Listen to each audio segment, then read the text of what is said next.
આજની ધર્મકથા. પ્રણામ. મુનિસુવ્રત સ્વામી ભગવાનના દીક્ષા કલ્યાણકની વેળાઓ. પ્રભુ વર્ષીદાન કરે. દરેક તીર્થંકર પરમાત્મા 1 વર્ષ સુધી સંવત્સરિક દાન આપે. આ દાન આપવાનું કારણ શું? 4 મહત્વના ફાયદાઓ કોઈ પણ વ્યક્તિ જ્યારે દાન આપે છે ત્યારે એ મેળવે છે. નંબર 1, ધન વૈભવ પરની આસક્તિ છોડવા માટે. આ જે ધન છે એ જ મને નિશ્ચય પાડનારું છે, દુર્ગતિએ લઈ જનારું છે. એના કારણે જ અનેક આત્માઓ આજ સુધી 7મી નરકના તળિયા સુધી ગયા છે. એ આખું ને આખું તો હું નથી છોડી શકવાનો, કારણ કે આવશ્યકતા છે, પણ એની આસક્તિ રાખવી એ આવશ્યકતા નથી. એ વિચારણાથી ધનની આસક્તિ છોડવા માટે દાન અપાય છે. નંબર 2, આ જગતની અંદરમાં કેટલા બધા પુણ્યથી હીન અથવા પુણ્યથી લઘુ એવા જીવો છે જે દુઃખી છે, જે ધનના અભાવના કારણે આ જીવનની અંદરમાં સુખ નથી માણી શકતા. મારી પાસે એ સુખ છે તો એમના પ્રત્યે મારા મનમાં કરુણા જન્મે અને ધનનું દાન થાય. આ દાન કરવાનો બીજો હેતુ. નંબર 3, દાન કરું અને એ પણ મારા પ્રભુની આજ્ઞા છે એટલે કરું. એના કારણે આ જગતની અંદરમાં મારા પ્રભુનો, મારા પ્રભુના શાસનનો અને મારા પ્રભુએ વહાવેલી પ્રવચન ગંગા એ બધાનો જય જયકાર થાય, એની પ્રભાવના થાય. લોકો વિચારે કે આ કેવા જબરદસ્ત પ્રભુ અને ધર્મ હશે કે જેમાં આવી રીતે દુઃખી લોકોનો વિચાર કરવાનું કહ્યું હશે. એટલે પ્રભુના નામ સાથે દાન થાય તો પ્રભુના શાસનનો એ જય જયકાર થાય. આ ત્રીજું કારણ. દાન હંમેશા એટલે જ આપણે ત્યાં વડવાઓના નામે કીધું છે, અને સાથે પ્રભુના અથવા શાસનના કોઈ પણ અંગના નામે. જગતની અંદરમાં ખરેખર જો કીર્તિ વધારવી હોય આપણા કોઈ પણ પુણ્ય દ્વારા, તો એ પ્રભુની જ હોવી જોઈએ. આપણી એક પણ શક્તિ આ જગતમાં વિસ્તરિત થાય છે તો એમાં ઉપકાર પ્રભુનો છે, એ કૃપા પ્રભુની છે. તો એ જ્યારે વ્યાપ પામે ત્યારે એમાં નામ પણ પ્રભુનું જ આવવું જોઈએ. એટલે આ દાનનો ત્રીજો હેતુ છે. અને ચોથો હેતુ છે, દાન કરવાથી પુણ્ય વધે. લાભાંતરાય કર્મ, દાનાંતરાય કર્મ, આ બધા કર્મો, અંતરાય કર્મો એ ક્ષય પામતા જીવની પુણ્ય વૃદ્ધિ થાય છે. અને એના કારણે જીવ વધુને વધુ સુકૃત કરી શકાય એવી શુભ લક્ષ્મીને પામે છે. આશય શુદ્ધિ સાથે જો આવું એક પણ પુણ્ય કાર્ય કરવામાં આવે તો એ પુણ્યાનુબંધી પુણ્યનું પગથિયું બનવાનું કાર્ય કરે છે. દરેક તીર્થંકર પરમાત્મા આ સંદેશો આપવા માટે સાંવત્સરિક દાન કરે છે. આપણે એ દાનથી, એ દાનની વાતોથી શીખવાનું આ છે કે આપણો હાથ થોડો છૂટો થાય, આપણું મન થોડું વિસ્તરિત થાય, આપણી વૃત્તિઓ થોડી ઉદાર થાય. અહીંયા સંવત્સરિક દાનની પૂર્ણાહુતિ થવાથી 1 વર્ષ પૂરા થયા. હવે પ્રભુ સંકલ્પ કરે છે કે હું મહાભિનિષ્ક્રમણ કરીશ. એમના સંકલ્પની બીજી કાચી ક્ષણે નવલોકાંતિક દેવો, જેનું ફક્ત જીવન કાર્ય આ જ છે.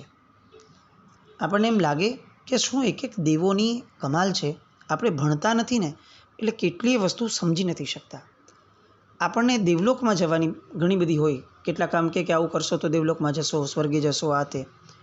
પણ ત્યાંય કેટલા બધા કેટેગરીઝ ને કેટલી બધી વેરાયટીઝ છે. ક્યાં જવું છે એનો પણ કોઈ આપણો આશય હોય તો એ આશય પ્રમાણે આપણે એ પ્રમાણેના કર્મ કરી શકીએ. પહેલાં અવંતી સુકુમારે નલિની ગુલ્મમાં જવું હતું તો એણે એ સંકલ્પ રાખ્યો હતો. એણે હવામાં ગોળીબાર નહોતો કર્યો કે મારે ક્યાંય પણ દેવલોકમાં જવું છે. આ એક લોકાંતિક દેવ નામના દેવો છે જે સાવ લોકના અંતે રહેલા છે. હવે એ દેવોનું આખા જીવનમાં કાર્ય ઉલ્લેખમાં શાસ્ત્રમાં શું આવે છે તો એક જ આવે છે, કોઈ પણ તીર્થંકર પરમાત્માના ભોગાવલી કર્મ પૂરા થવાના આરે આવે એટલે આ 9 દેવો ત્યાંથી આવી અને પરમાત્માને આવીને વિનંતી કરે કે પ્રભો આપ હવે દીક્ષા ગ્રહણ કરવા માટે નીકળો. એ લોકો પૃથ્વીલોક પર આવે. જય જય નંદા, જય જય ભદ્દા આવા શબ્દો દ્વારા એમને નવાજે. અને પછી એક એક વ્યક્તિઓ દેવો અલગ અલગ વિનંતીઓ કરે, હે ભગવંત તીર્થનું પ્રવર્તન કરાવો, હે ભગવંત જગતના સર્વ જીવોનું શ્રેય કરનારા એવા ધર્મચક્રનું પ્રવર્તન આ જગતની અંદરમાં કરાવડાવો, હે ભગવંત હવે આપ સર્વવીરથી અંગીકાર કરો. આ રીતની અનેક વિનંતીઓ દ્વારા એ પ્રભુને એમના ભોગાવલી કર્મ પૂર્ણ થયા છે એની પ્રતીતિ જે ભગવાનને છે જ ઓલરેડી, પણ પોતાના આચાર સ્વરૂપે પોતે કરાવડાવે છે. પ્રભુ એ દેવોની વિનંતીનો સ્વીકાર કરે છે. જેવો પ્રભુ સ્વીકાર કરે એટલે દેવો વહી જાય. એમનું એ જ અસાઇન્ડ કામ હતું, એ વયા જાય. આ એટલા સિસ્ટમેટિક દેવો હોય છે અને એટલે જ કદાચ આ લોકો છે ને લોકના અંતે રહેલા છે. કારણ કે હવે બહુ ઓછા ભવોની અંદરમાં એ લોકો સીધા મોક્ષે જવાના. કેમ? કારણ કે કેટલા સિસ્ટમેટિક છે. પોતે ઇનિશિએટર છે. ભગવાનને વિનંતી કરે છે કે હવે દીક્ષાનું પ્રવર્તન કરવા માટે પ્રભુ પધારો. તો એવું પણ નહીં કે ચાલો અમે ઇનિશિયેટિવ લીધું છે તો હવે કોઈ પણ વ્યવસ્થામાં અમે આગળ પડતા રહીશું. એમનું કામ પૂરું થયું, એ લોકો વયા ગયા. શીખવાનું આ છે, મેળવવાનું આ છે. આપણને દેવલોક જોઈએ છે, આપણને ઉચ્ચ ગતિઓ જોઈએ છે, આપણને પુણ્ય જોઈએ છીએ, પણ આપણને શિસ્ત જોતી નથી. આ દેવોમાંથી ખરેખર શીખવાનું કામ એ આ છે. હવે જેવા એ લોકાંતિક દેવો અંતર્ધ્યાન થઈ જાય છે એટલે તરત જ અહીંયા પ્રભુ રાજા તરીકે પોતાનું જે કર્તવ્ય છે એ નિભાવવા માટે હવે આગળ વધે છે અને પોતાના યુવરાજ સુવ્રત કુમાર એનો રાજ્યાભિષેક કરાવવા માટેની તાત્કાલિક વ્યવસ્થા કરાવે છે. જેવો એમનો રાજ્યાભિષેક થયો એટલે એ રાજપદેથી પોતે નિવૃત્ત થયા એવું આ જગતના ચોગાનમાં એ જાહેર કરે છે. કેટલી સ્પષ્ટતા છે જુઓ. એક પદ પરથી બીજા પદ પર જવા માટે સૌ પ્રથમ એ પદની ઓફિશિયલ નિવૃત્તિ લેવી આવશ્યક છે. કોઈ પણ વસ્તુ આપણે ત્યાં ચોરી છૂપે નથી થતી, પોતાની મેળે આમ ઘરમાં નથી થતી. જાહેરમાં રાજ્યપદ લીધું હતું તો જાહેરની અંદરમાં જ રાજ્યપદની નિવૃત્તિ પણ જાહેર કરવી પડે. પ્રભુ જેવા પ્રભુ પણ આ બધા જ કર્તવ્યોનો સ્વીકાર કરે છે. જે સમાજ વ્યવસ્થાની અંદરમાં ઉચિત છે તે વસ્તુઓનો ક્યાંય પણ તીર્થંકર પરમાત્માઓ પણ એનો ક્યાંય નિષેધ નથી કરતા, એનું ઉલ્લંઘન નથી કરતા, સ્વયં પોતે પણ એનું પાલન કરે છે. આપણી અંદર જે ટ્રેન્ડ ચાલ્યો છે કે અમે સમાજ વ્યવસ્થામાં નથી માનતા, અમે આવી રીતે લોકોની કોઈ ઓલી નથી કરતા, આ બધી વસ્તુઓ કરવા સમયે આપણે આ વિચારવું જોઈતું હતું. અમારા પ્રભુ કરતા હતા, શું અમે એમના કરતાં વધુ વિચક્ષણ છીએ? તો અમે ન કરીએ. આ કેટલીક બહુ પંચ વસ્તુઓ છે કે જે એકવાર વિચારણામાં આવે ને તો પણ આપણને એક હિટ કરી જાય કે જો પ્રભુ પણ આવી કેટલીક વ્યવસ્થાઓનો સ્વીકાર કરે છે તો યાર આપણે કોણ છીએ? આવું આપણા મનને આપણે સમજાવવું જોઈએ. ઉચિત જે વ્યવસ્થાઓ સ્થપાઈ છે રાજા ઋષભ દ્વારા, તે વ્યવસ્થાઓનું ઉલ્લંઘન કદાપી આપણા દ્વારા ન થઈ શકે. અહીંયા પ્રભુ રાજ્યના ચોગાનમાં, જગતના ચોગાનમાં જાહેર કરે છે કે આજ પછી હું રાજ્યપદેથી, રાજાપદેથી નિવૃત્તિ લઉં છું અને સુવ્રત કુમાર એ આજ પછીથી તમારો રાજા રહેશે. અને જેવી એ નિવૃત્તિ જાહેર કરે છે એવું તરત જ પ્રભુ સ્વયં પોતાના નવા બનેલા રાજા, પોતાના સુપુત્ર સુવ્રત કુમાર પાસે ચારિત્ર અંગીકાર કરવાની અનુમતિ માંગે છે. વિનય જુઓ, વ્યવસ્થા તંત્ર જુઓ. પ્રભુ વડીલ છે, પિતા છે, પણ અત્યારે પોતાના પુત્રની રૂએ નહીં, રાજાની રૂએ એ એમની પાસે અનુમતિ માગે છે. આમ પણ આ ઔચિત્ય જ રહેવાનું. કોઈ બહુ વિનયપૂર્વક કે પગે લાગીને કે કંઈ માંગણી રૂપે છે એવું નથી વાત, પણ આ ઔચિત્ય પ્રભુ ક્યારેય વિસરતા નથી. આપણે ઘરની બહાર જતા હોઈએ તો ઘરમાં કોઈ વડીલ હોય તો આપણે ચોક્કસ કહીએ, એ તો આપણી આદત હોય જ. પણ કદાચ વડીલ નથી, ઘરમાં આપણે જ વડીલ થઈ ગયા છે, તો શું કરવું? તો ઘરમાં જે પણ વ્યક્તિ છે એને કહીને જવું. કેમ એવું કરવું? એને કહેવું કંઈ જરૂરી છે? એની આગળ માંગણી કે એની કંઈ પણ રજા લેવી જરૂરી છે? તો કે ના, જરૂરી નથી. પણ આપણે આપણા ઘરમાં આપણા આશ્રયે રહેલા વ્યક્તિઓને સંસ્કાર પાડવો છે કે ભાઈ જો અમે પણ કરીએ છીએ વડીલ તરીકે, તો તમે આ જોઈને શીખો. આપણે એને ભાષણ ન આપવું પડે કે આવું કરવું જોઈએ, આપણે કરી અને દેખાડવાનું છે. પ્રભુ આ જ કામ કરે છે. પ્રભુ આ જગતને આ ઔચિત્ય શીખવાડીને જાય છે કે કદાચ એ પોતે જાય તો એમાં કાંઈ વાંધો નથી. લોકાંતિક દેવો આવીને કહી ગયા છે, બધાને ખબર છે કે હવે પ્રભુ દીક્ષા લેવાના છે, 1 વર્ષ સંવત્સરિક દાન ઓફિશિયલી આપ્યું છે, હવે શું કહેવાનું હોય. પણ તેમ છતાં આ ઔચિત્ય પ્રભુ વિસરતા નથી. તીર્થંકર પરમાત્માઓના જીવન એટલા માટે જ ચરિત્રો એમના સાંભળવાના છે કે એમને એક એક પ્રક્રિયાઓ, દીક્ષા પછીની તો આપણે ઘણી સાંભળીએ છીએ સાધનાની, પણ એ તો આપણે ક્યારે કરશું ખબર નથી. મૂળમાં આપણે જે અવસ્થામાં અત્યારે છીએ એ અવસ્થામાં પ્રભુ કઈ રીતે જીવતા હતા એ શીખવું બહુ જરૂરી છે. કેમ? કારણ કે શીખવા દ્વારા આપણે એક્ઝેક્ટ આજે જ આપણા પ્રભુએ જે કર્યું એને ફોલો કરી શકીએ છીએ. પ્રભુએ 12.5 વર્ષ ઘોર સાધના કરી. આપણે સાંભળશું, કદાચ આંખમાંથી પાણી આવશે, અતિશય સંવેદનાઓ જાગશે, પણ એક્ઝિક્યુટ કાંઈ નહીં કરી શકે. કેમ?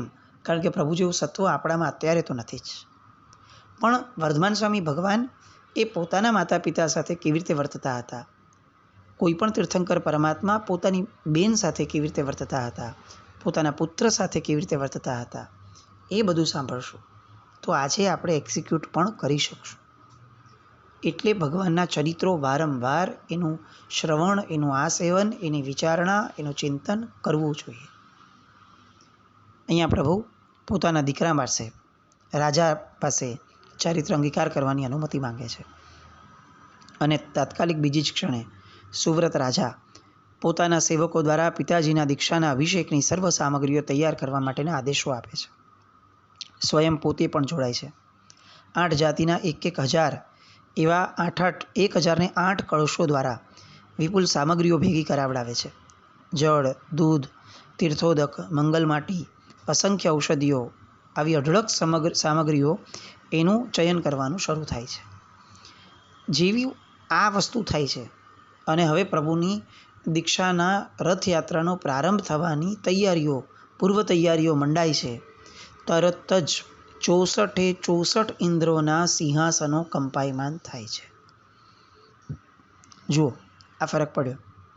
પ્રભુના કલ્યાણક થયા ને ત્યારે સૌધર્મેન્દ્રનું સિંહાસન કંપાયમાન થયું, પણ પ્રભુનો દીક્ષાનો વરઘોડો આવવાનો છે, રથયાત્રા નીકળવાની છે, એ સમયે 64 ઇન્દ્રોના સિંહાસન કંપાયમાન થાય છે. કેમ આવો ફરક થયો? આમ જોવા જઈએ તો જન્મ સમયે પણ 64 ઇન્દ્રો ભેગા તો થાય જ છે, તો એ સમયે ઓફિશિયલી એમના સિંહાસન કંપાયમાન ન થયા અને દીક્ષાના રથયાત્રા પહેલાં થયા. આવું કેમ? આવું એટલા માટે કે જન્મ જ્યારે થયો પ્રભુનો, ત્યારે જેનું આધિપત્ય આ ક્ષેત્રમાં છે એનું કર્તવ્ય છે કે એ 64 ઇન્દ્રોને બોલાવે અને એ આખો મહોત્સવ કરાવડાવે. અને એના કારણે એમને એકને જગાડવા દ્વારા દરેકને જગાડવાનું કર્તવ્ય એ એમને સમજાવી દેવામાં આવે છે. હવે દીક્ષાનો અભિષેક છે એ કોઈ ક્ષેત્ર સાથે લાગતી વળગતી વસ્તુ નથી, એ કલ્યાણક છે. એ આ જગતની અંદરમાં સર્વવીરતી, જ્યારે તીર્થંકર સ્વયં જે સર્વવીરતીના ધર્મના સૌથી પહેલાં પ્રદાતા થયા હતા, આ જગતને શિખામણ આપનારા થયા હતા, આ ધર્મને મૂકનારા થયા હતા સૌ પ્રથમવાર, એવા તીર્થંકર પરમાત્માઓ જ્યારે જ્યારે સર્વવીરતી ગ્રહણ કરવા જાય ત્યારે એ પ્રસંગ એ કોઈ ક્ષેત્રનો કે ક્ષેત્રના માલિક પૂરતો મર્યાદિત નથી. એ પ્રસંગ એ અહોભાવનો છે. એ અહોભાવ જન્માવવા માટે 64 ઇન્દ્રોના સિંહાસનો કંપાયમાન થાય. પ્રકૃતિ બહુ જ ન્યાયી છે. એની દરેક ઘટના લોજિકલ છે, તાર્કિક છે. એ તર્કને આપણે સમજવાનો પ્રયત્ન કરીએ, એના ઊંડાણમાં જવાનો પ્રયત્ન કરીએ તો ખરો અહોભાવ આપણને પણ પ્રગટે. છપછપિયા કરવાથી સમુદ્રની જે ઊંડાણની આખી મજા છે એ ક્યારેય પામી ના શકાય. અહીંયા 64 ઇન્દ્રો એમના સિંહાસનો કંપાયમાન થયા. એ લોકો પણ પોતાના પરિવાર સાથે, પોતાના સેવક દેવો સાથે ત્યાં આવી પહોંચે છે. અચ્યુતેન્દ્ર સેવકો દ્વારા દીક્ષાભિષેકની દિવ્ય સામગ્રી એકત્ર કરાવે છે. પોતે પણ જે રાજાએ કર્યું છે એવી રીતે 8 જાતિના 1,008 કળશો, અન્ય સામગ્રીઓ, નદીઓ, દ્રહો, કુંડો, સમુદ્રો, એ બધાના પવિત્ર પાણી ઇત્યાદિ સર્વ પદાર્થોનો સમાવેશ કરતા થાય. દેવ પ્રભાવથી તમામ દિવ્ય કળશો, એ રાજાએ જે કળશો આપ્યા છે, બનાવ્યા છે, એની અંદર એની આભા સ્વરૂપે સમાઈ જાય છે. બેસ્ટ તો દેવો ના જ હોય. તો દેવો એવું ન વિચારે કે હું શ્રેષ્ઠ કરું. ના, એવું ન વિચારે. દેવો એવું વિચારે કે ઔચિત્ય શેમાં છે. અધિકૃત વ્યક્તિ કોણ છે? તો અધિકૃત વ્યક્તિ એમના પુત્ર છે.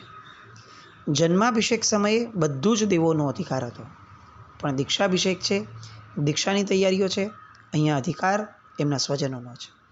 તો દેવો પણ એ સમયે કોઈ પણ પ્રકારની આનાકાની વિના પોતાની બધી જ તૈયારીઓને એ પ્રભુના પુત્રએ કરેલી તૈયારીઓની અંદરમાં સમાવિષ્ટ કરી દે છે.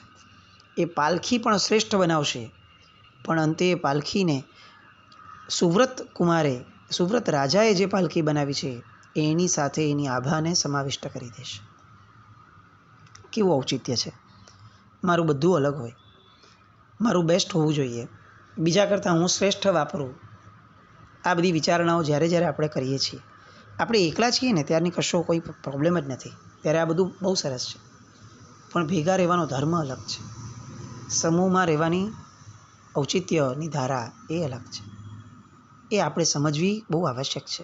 આ જ વિવેક છે કે જ્યારે સમૂહમાં હોઈએ ત્યારે સમૂહનો ધર્મ એ શીખેલો હોવો જોઈએ, ઔચિત્ય હોવું જોઈએ. જે લાભાર્થી છે એની આભામાં આપણી આભા સમાઈ જાય, આપણા ભાવો સમાઈ જાય, એ રીતે આપણે એની સાથે જોડાઈ જવું જોઈએ. અહીંયા કોઈ દેવો આજે અભિષેક થશે એમાં એકબીજાને હાથ લગાડતા નથી કે ચાલો તમે કરો છો તો હું તમને હાથ લગાડી દઉં તો મને લાભ મળી જાય. આવો ક્યારેય ઉલ્લેખ નથી આવતો. એટલા માટે નથી આવતો કે આપણે જ્યારે કોઈકને હાથ લગાડવા દ્વારા કંઈક આરાધના કરવાની સંતુષ્ટિ મેળવવાનો ભાવ જન્માવીએ છીએ, ત્યારે આપણો હાથ એ સામાની ચેતનાને કેટલેક અંશે ડિસ્ટર્બ કરી અને પ્રભુની સન્મુખ એના ભાવો થાય એની જગ્યાએ એમાં એક વિક્ષેપ પાડી અને કોક છીએ આપણી આગળ પાછળ કોક છે એની અનુભૂતિ કરાવવાનો વિક્ષેપ ઊભો કરાવે છે. અને કોઈ પણ આરાધના એ કોઈના વિક્ષેપ સાથે તો શક્ય જ ન થઈ શકે. આવા કેટલાક વિવેકો દેવો પાસે છે. અહીંયા દેવ પ્રભાવથી તીર્થંકર રાજર્ષિની આસપાસ બધું જ ગોઠવાઈ ગયું. કોક ચામર લઈને, તો કોક ધૂપ દાણા લઈને, કોક મંગળ કળશ ચાલીને, તો કોક પુષ્પ ચંગેરિકા પકડીને, કેટલાક હાથ જોડતા, તો કેટલાક એમના મસ્તકે છત્ર ધરાવતા, એક પછી એક દરેક વ્યક્તિઓ પ્રભુની આસપાસ વીંટળાવવા માટે, રહેવા માટે કાર્યરત થઈ જાય છે. દેવો એક બાજુ આવી ગયા અને સુવ્રત રાજાએ પૂર્વાભિમુખ એક સિંહાસન સ્થાપ્યું. એ સિંહાસન પર તીર્થંકર મુનિ સુવ્રતને બિરાજમાન કર્યા અને પછી પોતે સુવ્રત રાજાએ એમનો દીક્ષાભિષેકનો પ્રારંભ કર્યો. હજારો કળશો વડે અસંખ્ય ભક્તોએ પ્રભુનો એ સમયે અભિષેક કર્યો. ત્યાર પછી તે રાજા સિંહાસનને ઉત્તર દિશા સન્મુખ ફેરવાયું અને ત્યાં પ્રભુને બેસાડી અને શ્વેત પિત્ત વગેરે વર્ણના કળશો વડે એમનો અભિષેક થયો. દિશા પ્રમાણે અહીં અભિષેકની આખી વિધિ છે. આ વિજ્ઞાનો છે જે વિજ્ઞાનોને એક લાઇનમાં ક્યારેય ન સમજી શકાય. એ વિજ્ઞાનોને સમજવા માટે આપણે એમાં ઊંડાણમાં ઉતરવું પડે. એટલે આમ ક્યાંક સાંભળી લીધું કે અહીંયા આવું કર્યું હતું તો હવે આપણે એને ગાડરિયા પ્રવાહની જેમ ફોલો કરવું, એમ નહીં. આ વિજ્ઞાનને સમજવા ઊંડા ઉતરવાનું. આવા જે ગ્રંથો જ્યાં જ્યાં આવી વાતો છે તે જેમની રુચિનો વિષય છે એવા ગુરુ ભગવંતોને પૂછી અને એ બાબતમાં ઊંડા ઉતરવાનો પ્રયત્ન કરવાનો. આપણી નોર્મલ હેબિટ રહી છે કે આપણે દરેકને પૂછી લઈએ કે ભાઈ છેલ્લી ટેગલાઈન આપી દો ને. એવી રીતે ન થાય. ઊંડાણમાં જાતે જવું પડે. એટલે અહીંયા આ રીતે અભિષેક થાય છે. સ્નાન વિધિ પૂર્ણ થાય છે. હવે પ્રભુને અલંકાર ગૃહે લઈ જવામાં આવ્યા. ત્યાં સિંહાસન પર પૂર્વ સન્મુખ પ્રભુને બિરાજમાન કરવામાં આવ્યા. ઇન્દ્રોએ દિવ્ય વસ્ત્રો થકી પ્રભુને અંગલૂછણા કર્યા. ગોશિષ ચંદનના રસ વડે સર્વાંગે વિલેપન કર્યું. બે દેવદૂષીય વસ્ત્ર વડે પ્રભુને પરિધાન કરાવડાવ્યા. અને ત્યાર પછી પ્રભુના મસ્તકથી માંડીને છેક ચરણતળ સુધી સઘળાય અંગોને તે અંગને ઉચિત એવા દિવ્ય અલંકારો વડે અલંકૃત કર્યા. એ પછી કલ્પવૃક્ષના રૂડા પુષ્પોની માળાઓ તેમજ પુષ્પો વડે પ્રભુને વિભૂષિત કરવામાં આવ્યા. અને છેલ્લે સુગંધથી મઘમગતા એવા દિવ્ય ચૂર્ણોનો પ્રભુના દેહ ઉપર ઉમળકાભેર છંટકાવ કરવામાં આવ્યો. આ બધી એટલી બધી આનંદદાયક વાતો છે કે પ્રભુના કલ્યાણકો ખરેખર કેવી રીતે ઉજવાયા એ સાંભળવાનું છે. આપણને ઉતાવળ હોય છે કે દેવોએ જે કર્યું એ આપણે કરવા લાગીએ. ભાઈ ઊભા રહો, આમાંની કેટલીક વસ્તુઓ આપણે કરી જ નથી શકવાના. તો પછી જે કર્યું છે એનું શ્રવણ કરી એ માહોલને માણવાનો પ્રયત્ન કેમ ન કરીએ? કેમ બધું કોપી જ કરવું છે? અને એ પણ પછી આપણી આગળ ઉચ્ચ તો રહેવાનું નથી, એટલે આપણે પછી જે મળ્યું તે વાપરીને પણ ગમે તે રીતે કોપી કરો. આ તો બહુ વિપરીત વાતો છે. આપણે ત્યાં સિદ્ધાંતની અનુરૂપ દ્રવ્યોથી જ ભક્તિની વાતો છે. એટલે અહીંયા આ બધાના શ્રવણની પણ એક મજા છે. આ રીતે પ્રભુનો દીક્ષાભિષેકનો સ્નાન વિધિ, એની પછીથી પ્રભુને તૈયાર કરવામાં આવ્યા, અલંકૃત કરવામાં આવ્યા, અને હવે ઇન્દ્ર એ જ્યારે શિબિકામાં પ્રભુને બિરાજમાન બહાર કરવાના છે એની પૂર્વે વિનંતી કરે છે કે હે સ્વામી, આપ જય પામો, આપનું નિરંતર કલ્યાણ હો. હે ક્ષત્રિય શ્રેષ્ઠ, આપ શ્રવણ ધર્મ અંગીકાર કરીને અજેય એવા કષાયોના અને ઇન્દ્રિયોના મહાસૈન્યના વિજેતા બનો. આપ જીતેન્દ્રિય બનો. ઘણા ઘણા દિવસો, મહિના અને વર્ષો સુધી ચીરકાળ પર્યંત આપ સઘળા પરિસહો અને ઉપસર્ગોના ભય થકી ભયભીત થયા વિના વર્તજો. આપ ધર્મ સાધનામાં સદાય નિર્વિઘ્નપણે વર્તજો. આવી વિનંતી કરે છે. અહીંયા એક બહુ સરસ મજાની ઇન્દ્ર અને પ્રભુની સંવાદની વાતો આવે છે. આવા જ સંવાદો ઇન્દ્ર જ્યારે પ્રભુ જન્મે છે અથવા પ્રભુ ચ્યવન પામે છે એ સમયે પણ એમના આત્મા સાથે કરતા હશે.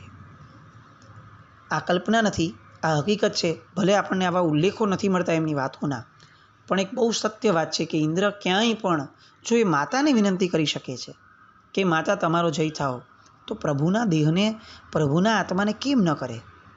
એ અપેક્ષાએ આપણે આ નક્કી કરીએ કે ઇન્દ્ર ચ્યવન કલ્યાણક સમયે પણ પ્રભુના આત્માને એમની સાથે આવી કેટલીક વાતો કરતા હશે. એ જન્મ સમયે પણ વાતો કરતા હશે, અને અત્યારે દીક્ષા સમયે એ પ્રત્યક્ષપણે લોકોની સામે આવી વિનંતી કરતા હશે. આવી અનેક વાતો જે રોમાંચિત કરી દે એ વાતોના પ્રવાહમાં ફરી આગળ વધવા કાલે મળશું. જીના આજ્ઞા વિરુદ્ધ કંઈ પણ બોલાય તો ઈચ્છા